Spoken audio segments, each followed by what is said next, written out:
Hello, and welcome to lesson 19 of the Learning Guitar series. This time we will discuss minor, and in particular we're going to start discussing a minor scale or minor arpeggios related to the second mode of the major modes, and in this case it's going to be Dorian. So first of all, let's see how we derive Dorian scales and Dorian arpeggios. So let's start from, I have here Ionian scale. Since we've done most of the lessons in G, this is also in G. So we have G, A, B, C, D, E, F sharp, G, and here I put the intervals that, associated with it. We know that an Ionian scale is a major scale, and it's just 1, 2, 3, 4, 5, 6, 7. What I'm going to do here now to extract, so-called Dorian, I'm simply going to write the same notes, and simply I'm going to start from the second note of the scale, as opposed to the first one, and end up on the second note in the following octave. I'm just going to write them down here. So basically A, B, C, D, F sharp, G, A.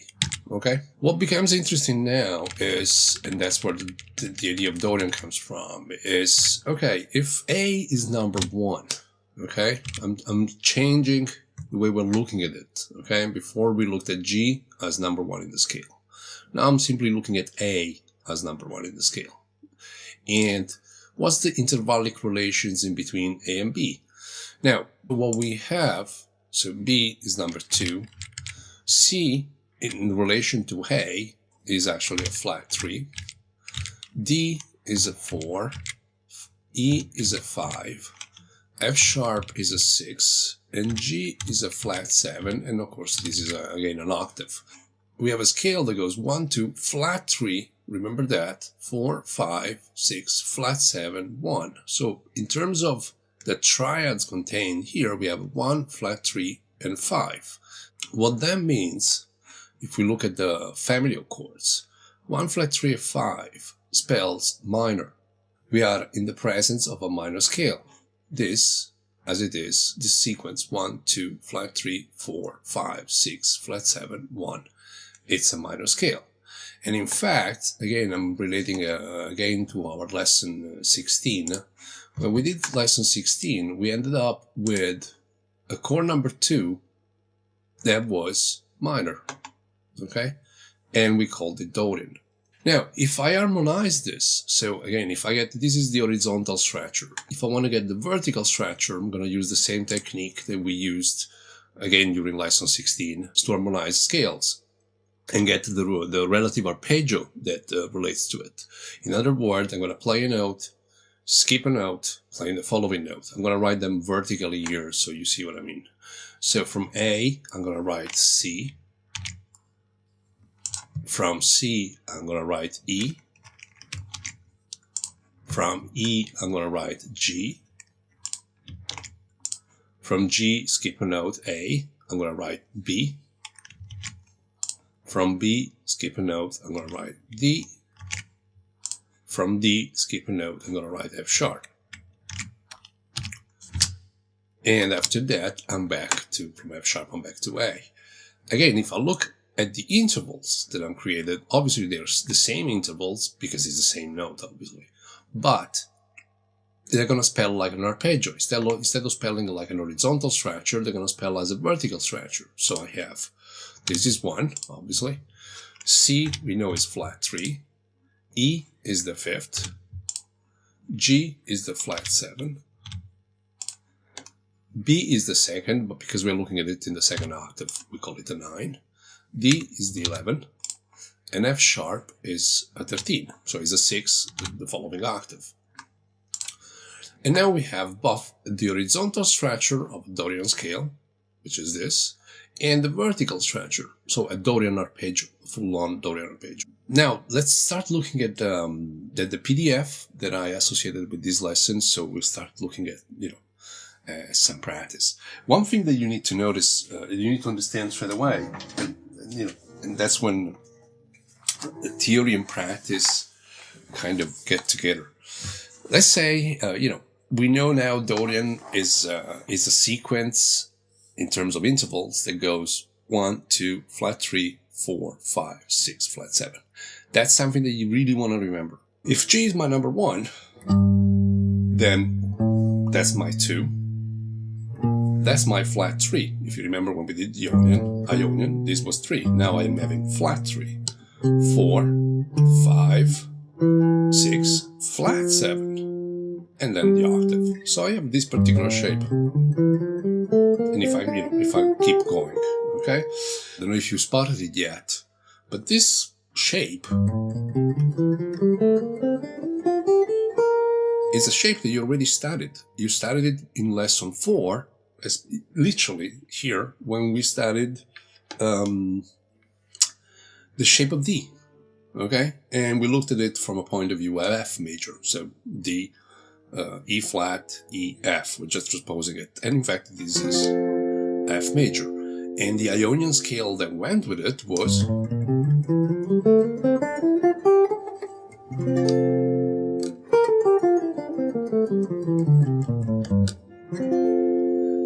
And now we're doing G Dorian, and the scale looks exactly the same. It's just that this is the chord.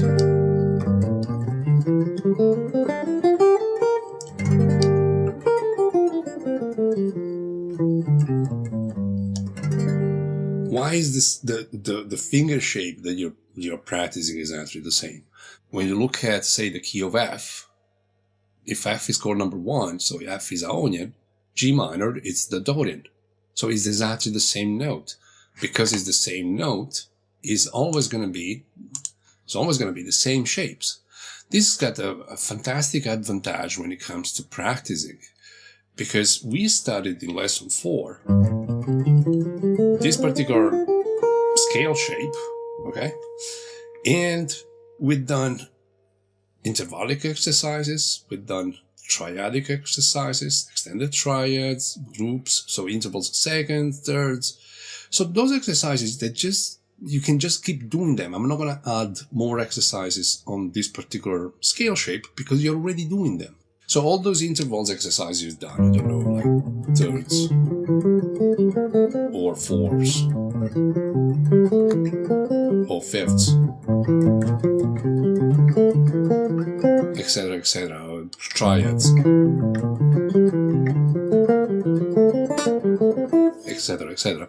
You just keep doing them. Just keep doing that practice. And, what changes here is just a point of view, the intervals that you're using. As you can see, the scale looks exactly the same in terms of finger pattern. What's changing is the number. So when I played F Ionian, so here is your shape of D. This is where your root note, and because that's where your root note, this is how the intervals, the rest of the intervals spells.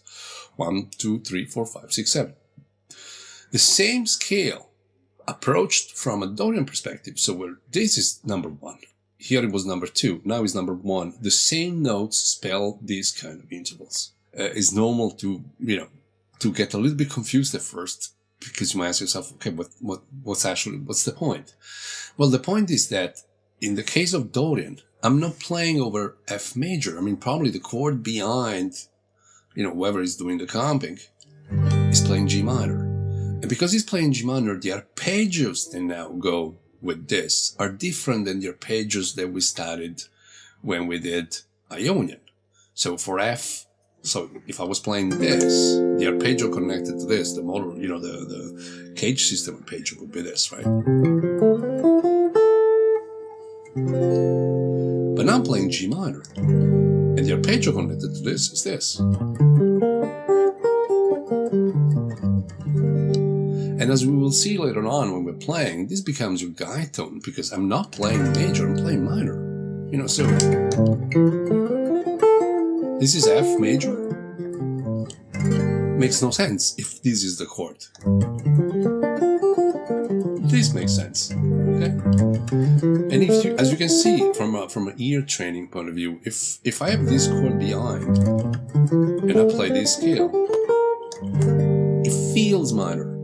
Right, while if I do this,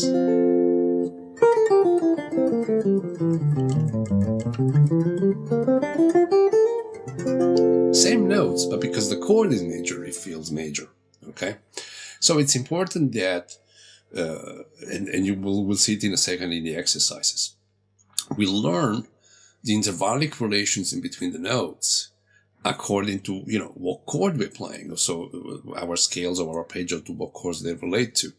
So if I wanted to compare, for example, what we did in lesson 1, major Ionian in the shape of G, and now in this case Dorian in the shape of G.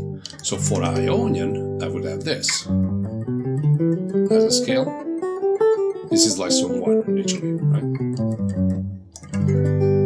And this is what we call G Ionian. Now this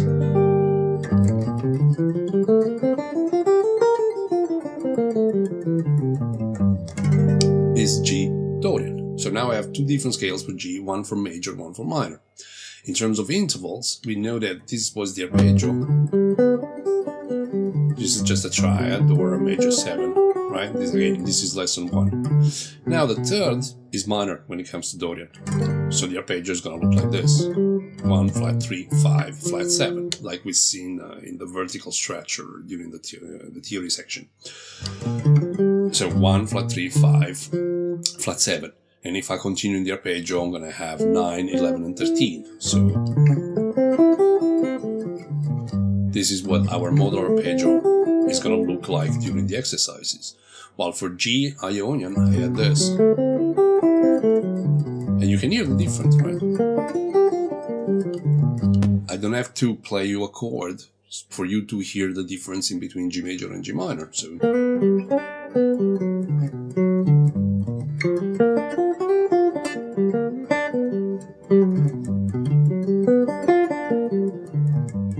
and the reason is because, you know, by using vertical stretcher and arpeggios, I can seriously highlight the chord.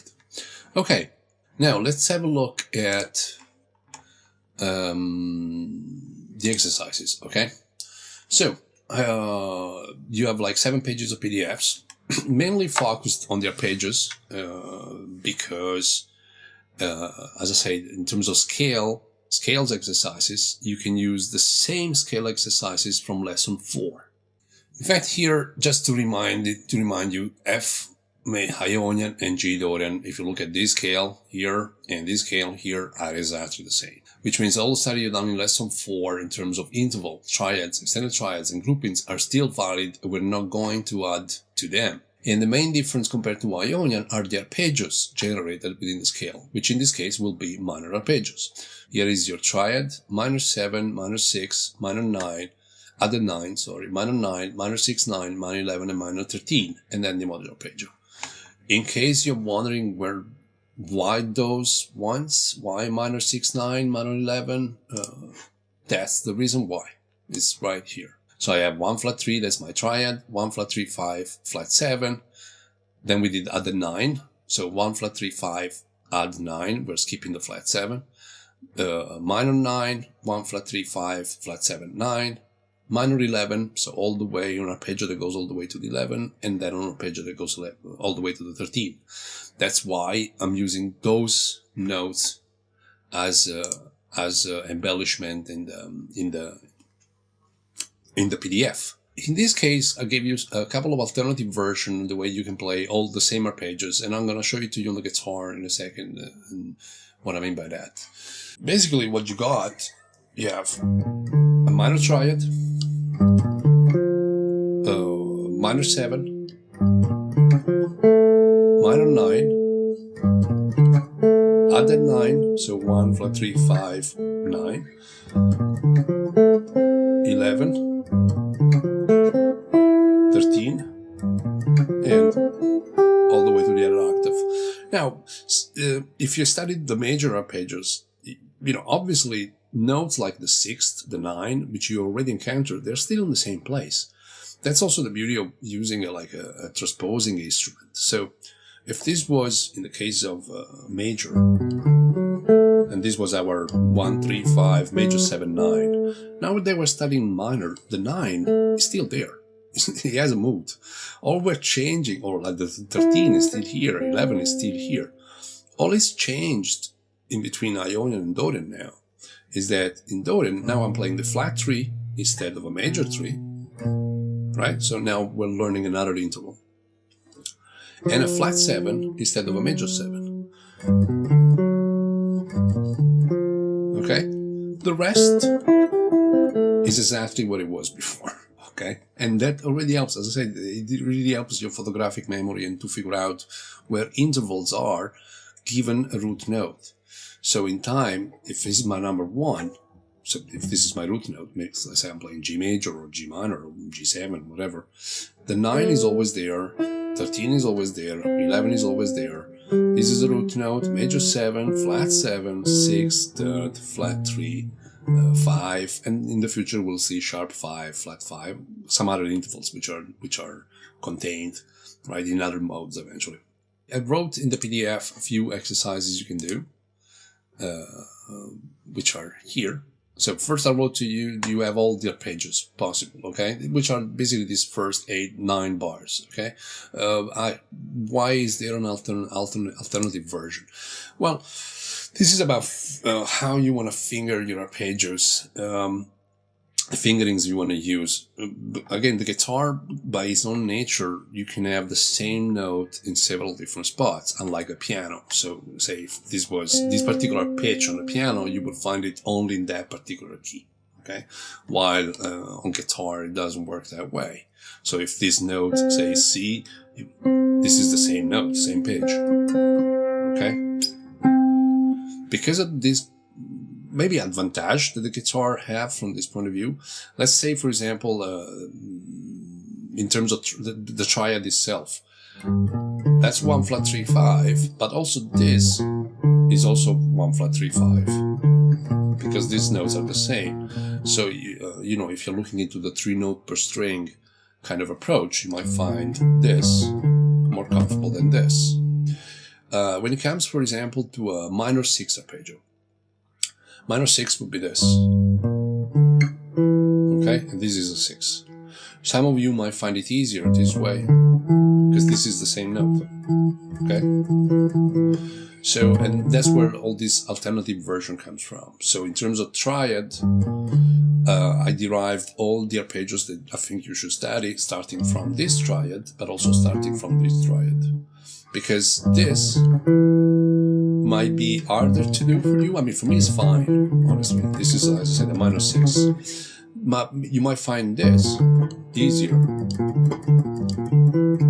or this even easier. So I'll give you alternative versions of the same arpeggios so that you find a way that you find more comfortable in executing this stuff. Another example would be when we're doing added 9. So minor added 9, which means 1, flat 3, 5, 9, skipping the flat 7. Now this might be, as you can see, not exactly the most comfortable thing to execute. And this note and this note are the same. So I could do this. Might be easier to do than this. As you can see, like. And if I use this as a triad, now I have this, which is also kind of somehow more comfortable than this. But I'm not, I'm just putting forward the idea that you can execute the same arpeggios in different ways, because the guitar allows you that. As you scroll down, of course, you have the molar arpeggio, which is all the way from 1 all the way to the 13th. Here is the second octaves of arpeggios. In the second octave, you'll only be able to execute minor, minor 7, minor 6, added 9, minor 9, and 6, 9. And this is combined, so the 2 octaves arpeggios. In other words, what you're doing, this is your first octave, same minor 7. This is your second octave. And then you're practicing them combined.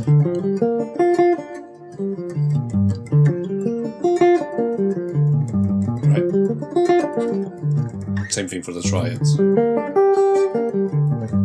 Okay. After that, you have the exercises. Apply the following 3 exercises. So 1, 2, and 3.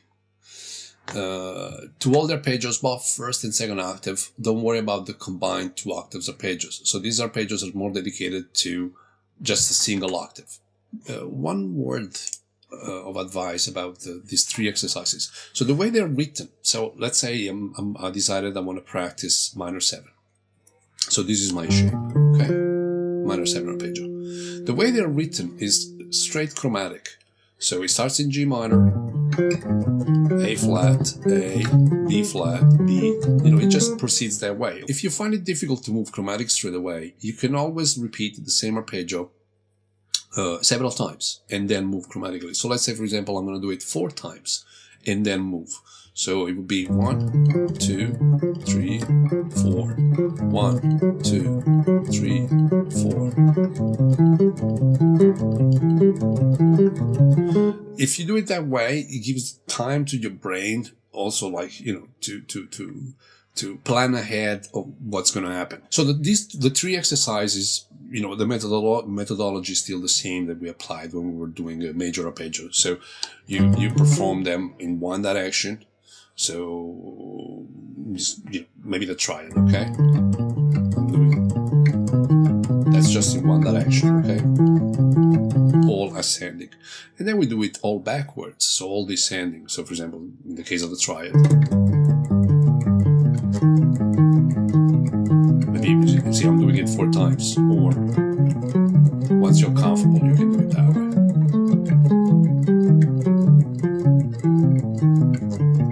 The third exercise combines ascending and descending. So, say if it's minor 7, you end up with, you ascend, and then you move chromatically, and descend.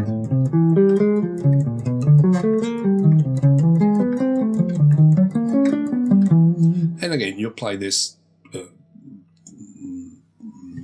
approach to any arpeggio that you're starting. So let's say now I'm starting minor 11, okay? So the way would be,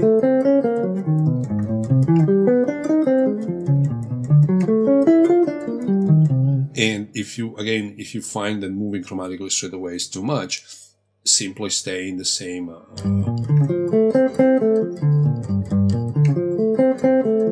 key. So, and then when you feel ready, you move it chromatically.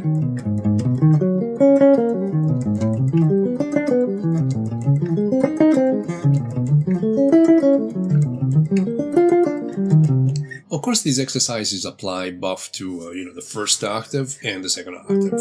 So say this is minor 7, or just a triad if you want. Then up chromatically, backwards, and alternating them. Okay, let's look at what follows. So these are the 3 exercises. This is basically the practice you can apply instead to the combined arpeggios. Okay, and here again you have 3 exercises. The first one is the 2 octaves arpeggios, ascending and then descending chromatically. Here you have the same arpeggios played in group of 3, group of 4. What that means, let's say that I want to practice 2 octaves of minor 7. So I have this combined arpeggio. The way you practice it would be, if you're doing it straight chromatically, so you are ascending, descending. Once again, if you're not comfortable yet, you can do it and then move chromatically. The reason for moving chromatically, and as I said, you look at the guitar, is because you visualize these minor arpeggios in all keys. Group of 3, group of 4, something that we've done before. Simply, like, instead of performing it this way, we're doing group of 3 notes at a time. So 1, 2, 3, 1, 2, 3, 1, 2, 3, 1, 2, 3, 1, 2, 3, 1, 2, 3, and then backwards. So you end up with this.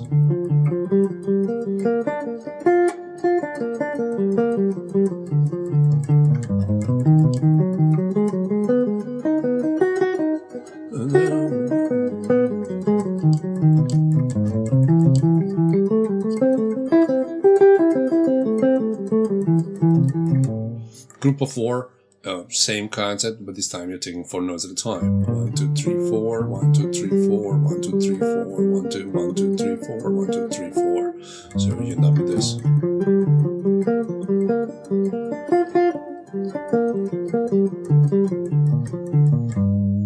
These exercises, you're harmonizing the modal arpeggio. So when I say the modal arpeggio, I mean the arpeggio that starts from the root note, flat 3, 5, 7, 9, 11, 13, and you're back to the root note. So it basically contains all the triad, the extended triad, and all the embellishment of a Dorian, okay? And you are harmonizing it in triads, so group of 3 notes, basically. So that's 1, flat 3, 5, flat 3, 5, flat 7, 5, flat 7, 9, flat 7, 9, 11, 9, 11, 13, 11, 13, and you're back to the root note. Okay, so you end up with.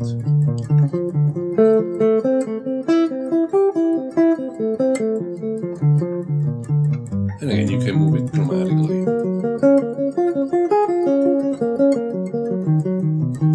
Following that exercise, you have the same thing done with extended triads.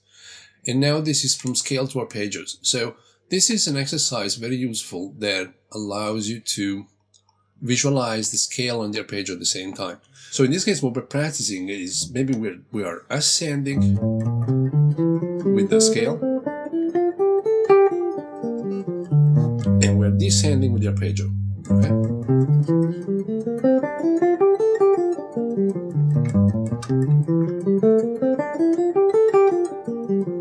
And you can do it chromatically, obviously, right?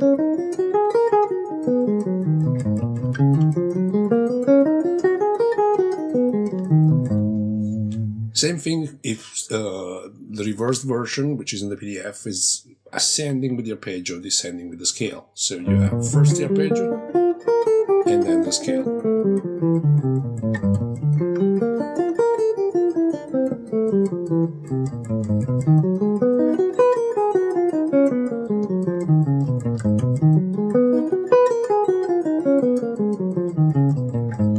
This is very useful because in time, your muscle memory and also your visual memory, you'll see the arpeggio and the scale, okay? Now, practice from chord 1 to chord 2. So what does this mean is, as you can see, F to G minor, F to G minor, F to G minor, F to G minor. So here we move using arpeggios from chord number 1, in this case F Ionian, to chord 2, in this case G Dorian, while remaining in the same cage. For F, we are using shape of D, so lesson 4, and for G, we are using shape of E. So in other words, what we're doing here, we're playing a progression that goes G,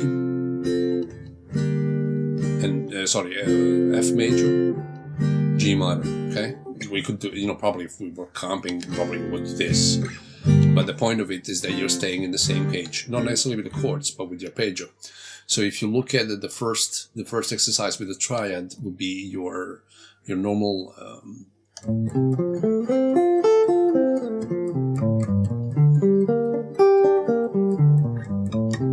that's F, that's G.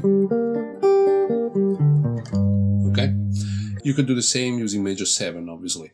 So you could do F major 7, minor 7, so G minor 7, right? F major 7, G minor 7. And they're both these arpeggios are contained in this scale, right?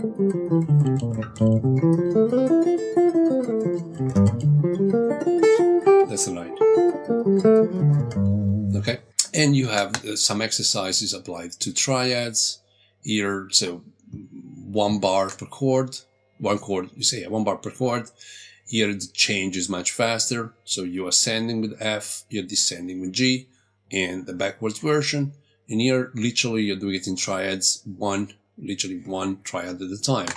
From major to minor, this is also very useful. So in this case, we're looking at the scale.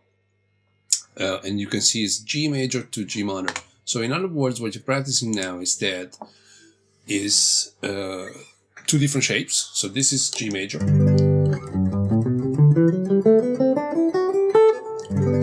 To minor, so to G minor.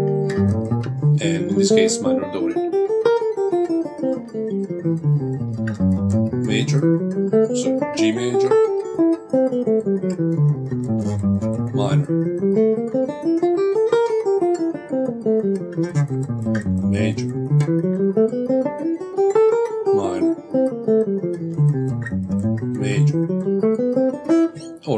backwards, minor, major, minor, major. It's basically, this exercise is for you to visualize Ionian, and then, so G Ionian in this case, and then visualize Dorian, so G Dorian in this case. You could do it in any key, of course, you can always transpose it. The following exercise not only move from major to minor, so reinforcing your arpeggio status, but also will help you in framing and visualizing the differences and commonalities among them.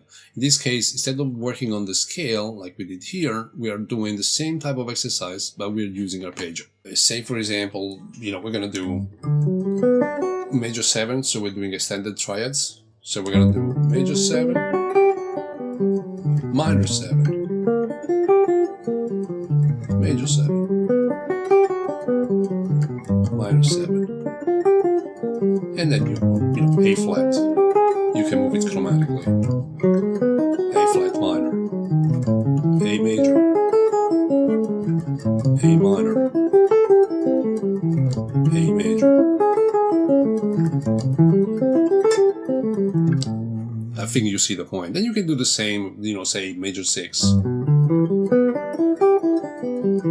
minor 6. You can take any couple of arpeggios in major and minor, so major 9, minor 9, and move back and forth in between major and minor. The last 3 exercises in the PDF, so A, B, and C, somehow are actually easier, much easier than most of the exercises you performed before. And they are some sort of recap exercises.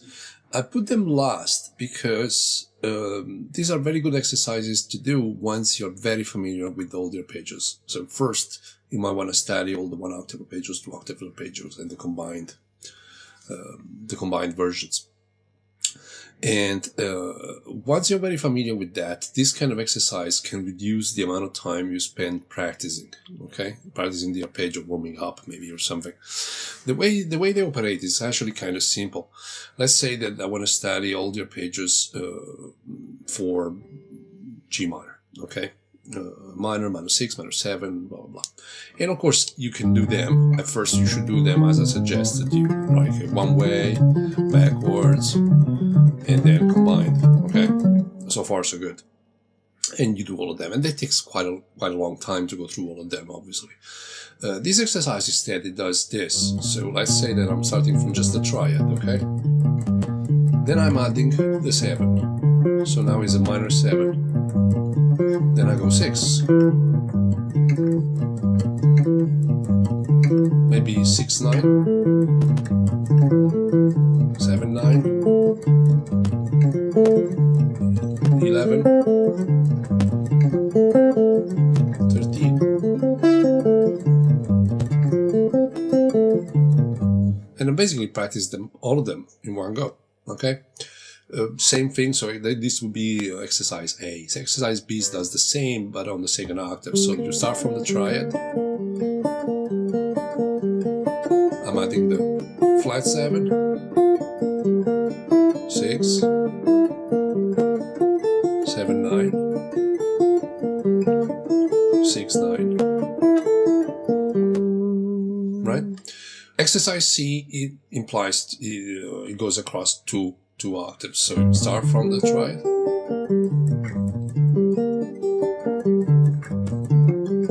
Minor 7. Minor 6. Minor 6, sorry. I can't do it. 6, 9.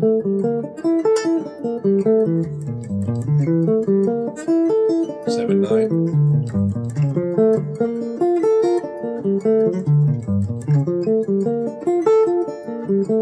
Other 9.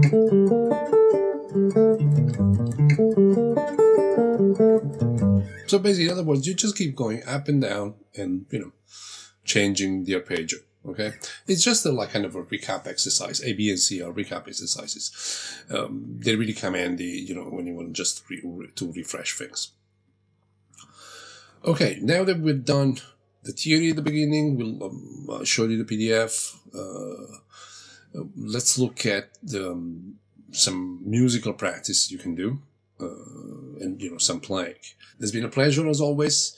I'm going to show you in a second the backing track and how you can maybe practice on top of that, and I'll see you for lesson 20, which is going to be about chords. Thank you.